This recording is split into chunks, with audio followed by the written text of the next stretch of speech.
não apenas o Senhor demonstrou em sua glória, como dois personagens ilustres apareceram para conversar com ele, provando inclusive que há vida sim depois da morte. Moisés e Elias estão aqui no texto.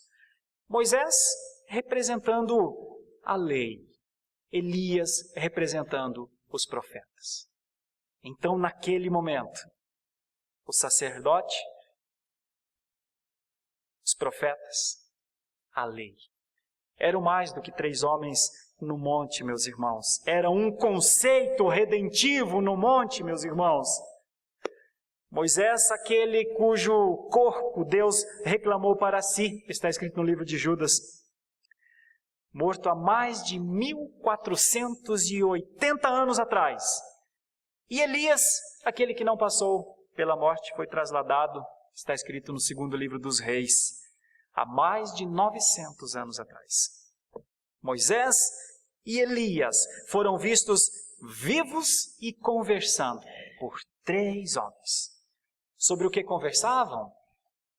Provavelmente sobre os eventos redentivos, os quais tanto Moisés quanto Elias anteciparam em suas vidas. E diante de toda aquela glória, estão ali agora 3 homens, Pedro, Tiago e João, sem dúvida nenhuma, adorando, sem dúvida nenhuma, atordoados nas suas faculdades mentais, físicas, emocionais, sem dúvida nenhuma, diante de uma experiência única. Tanto é que Pedro diz, faço 3 tendas. Ele não sabe, neste momento, o que falar. Ele não sabe, neste momento, o que fazer. Mas está tão feliz em permanecer naquele lugar que gostaria de fazer tendas para permanecer mais tempo diante daquela glória. Certamente ele teve um vislumbre do céu. Mas o mais impressionante ainda estava por vir.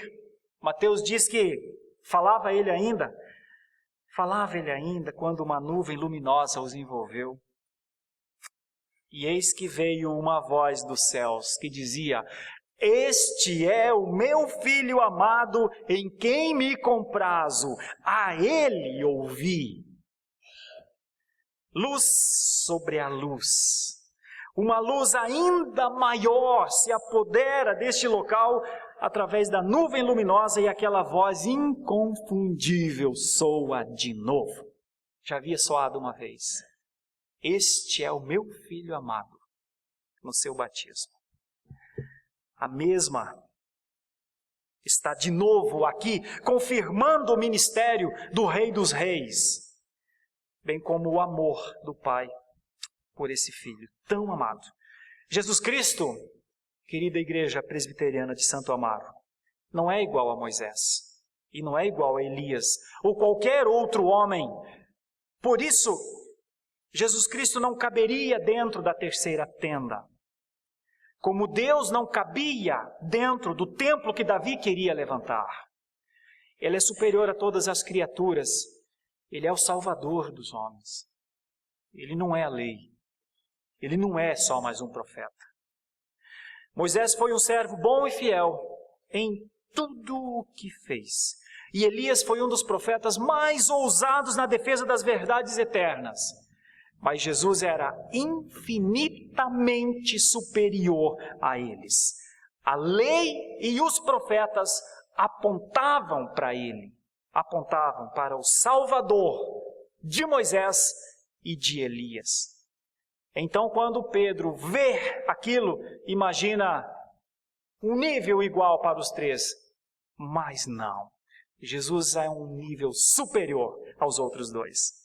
Os homens mais excelentes que já nasceram, sempre serão homens.